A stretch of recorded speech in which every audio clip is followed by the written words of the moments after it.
Hello, hello, hello. You are tuning into the episode of The Wunderkind Show. Today's second topic, breaking news. Bateman was almost no longer a Raven. Look. Guys, let me tell you something right now. If that would have went down, and mind you, shout out to EDC for pretty much telling them no, for saying we're not going for that. For saying that, you know, that's not what we're going in a different direction. Because from all reports, if you did not know, Rashod Bateman, yes, that Rashod Bateman was inquired about by the Dallas Cowboys. Now they wanted to add him to the receiving corps with him and CeeDee Lamb and make them their 1-2 punch at the wide receiver position for Dak Prescott. Okay? Dakota is his real name. I call him Daiquiri. It is what it is. Now, right here, Jordan Schultz, shout out to him. He's the one that covered it. You already know we give love to the people that do this stuff. Jordan Schultz says sources during their pursuit of a receiver, the Cowboys also looked into a trade for the Ravens wide receiver Rashod Bateman. The Ravens were never getting rid. Unless you got a second or first round pick, they were not giving up Rashod Bateman. Not for that amount. The amount that they got him for, oh no. Those talks didn't go far. And Dallas ultimately struck a post-draft deal with the Steelers for George Pickens. Dallas' search for another receiver was a months-long process. Let me make sure that you understand this right now also. Dallas did exactly what they were supposed to do. They turned over every single stone. They did their due diligence. Even if it was far-fetched, and maybe the team might say, nah, they asked anyways. I can respect that. You know why? Because in life, you miss every shot you don't take. You understand? And now, for their due diligence, and them turning over every stone, they got George Pickens. Let me let you understand something right now. George Pickens is going for 1,200, 1,300, barring injury, 1,300 yards next season. Let you know this now. They're going to call George Pickens a top 10 receiver this season. Watch.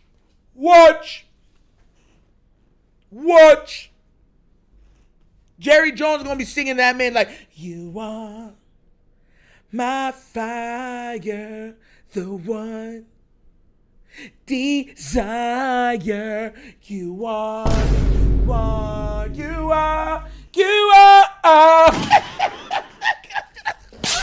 I'm telling y'all, man. Y'all think I'm joking? Watch. Barring injury, CeeDee Lamb and George Pickens is going to challenge the best duos in the NFL. The two best duos in the NFL, or the three, is Philly, Bengals, Miami, the Dolphins. Those are the three best. They will challenge.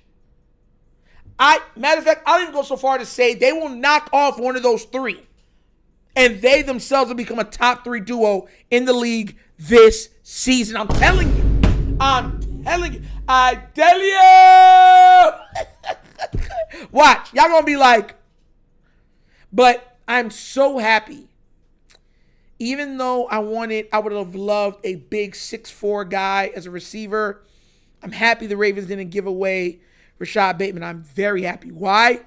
Because Rashod Bateman has showed glimpses and highlights that he's becoming more consistent. And his trust with Lamar, his rapport with Lamar has grown year after year.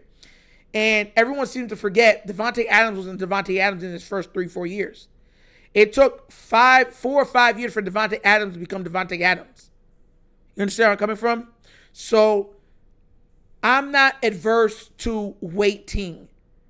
Bateman had like 8 or 9 touchdowns last year, 800 and something receiving yards. I can respect it. Let's run. Let's go. You know what I'm saying? I've always said that when I look at him, I see a faster Stephon Diggs when I see him. He's not a tougher Stephon Diggs. That's the difference. Stephon Diggs is tougher than he is. But I think he's a faster Stephon Diggs. 6'1" route guy. smoother. I think he's smoother, but Stephon Diggs is stronger, a lot more grittier. You know what I mean? But that's my comparison for him. So I'm happy we kept him, but I'm not mad at Dallas for hitting up that phone and pick up the phone, baby, and asking that question, because that's your job. I get so enamored, like playfully enamored, like when I watch Raven fans, like, you know, you chuckle at something that's funny to you. You see Raven fans, oh, why do we even try that? They'll never give that player up. You won't know if you don't try. The thought process of, oh, we're not going to try because there's no way. Then the person that does try does, you know, oh, they're just lucky. That's the most asinine mindset to have in life. You know, listen, let me tell you something right now. I get a perfect example. I've reached out to 8 different athletes. 8. Only one of their agents hit me back. One. Because I was figuring, you know, we would have another, you know, I wanted to interview somebody, and one agent hit me back. Just one. And the worst part about it is, it was the last one. It was the last one that no one would have thought, like, oh, he at least hit me back.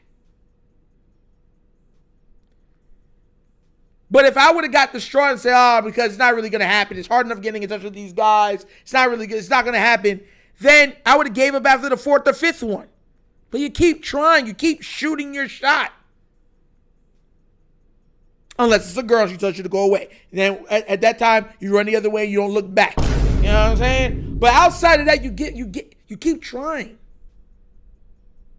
What has happened to the world where if you don't make it the first time, you try again? Now, I know some people want to say, well, don't you hate when our EDC does that in the draft? That's because the Ravens have shown the propensity of, for decades, being unable to draft wide receivers well.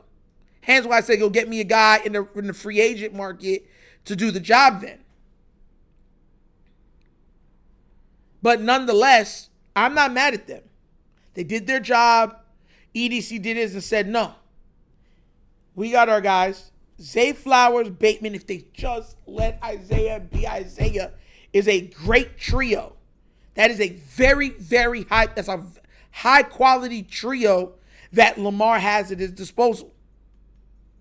I'm just hoping that they use Isaiah likely more, because if they do, he can take it to the next level. I'm telling y'all. But yeah, that was the breaking news. Bateman, yeah, they reached out to see if they could Bateman, and even though it was a short thing, they were inquiring. Like, we want him. And let me tell you something right now. Bateman and CD would have been a nice tandem. And they throw the ball in Dallas a lot. So he was going to get chances and opportunities to make plays. That would have definitely been Bateman's first 1,000-yard season just off of attempts, just to be real with y'all. But what do you guys think? Were you surprised when you found out that Bateman was inquired about by the Dallas Cowboys? And are you mad that they inquired about it? Or were you somebody that said you would have loved to move off of Bateman and get draft capital to get one of those big receivers that you guys talked so eloquently about for weeks? Let me know what you think down in the comments section, please. All right? But as always, that's the episode of The Wunderkind Show. Thank you for watching. And now we get down, we have fun, and we laugh. But everything we talk about, we do it what? Facts and truth. Please do remember, like, subscribe, and the notification bell. Leave a comment, guys. You know I love the comments. And if you haven't done so already, check out The Wunderkind Show's Patreon. Yes. And also The Wunderkind Morning Show, which is live Monday through Thursdays, 9:30 to 10:30 a.m. in the mornings, where we cover all hot topics of sports. And at the end of every show, we have a little bit of nostalgia trivia from the 70s, 80s, 90s, and early 2000s. So be there, guys, or be squared. Also, if you would like to donate to the channel, help out with equipment and stuff like that, bottom of the screen, QR codes to a Cash App. Cash App located in the description of every video that we do. Name of it is money sign, The Wunderkind Show. Super easy. But that's the episode of The Wunderkind Show. This is your host, Nitro, signing off. And as always, you know my slogan. Peace.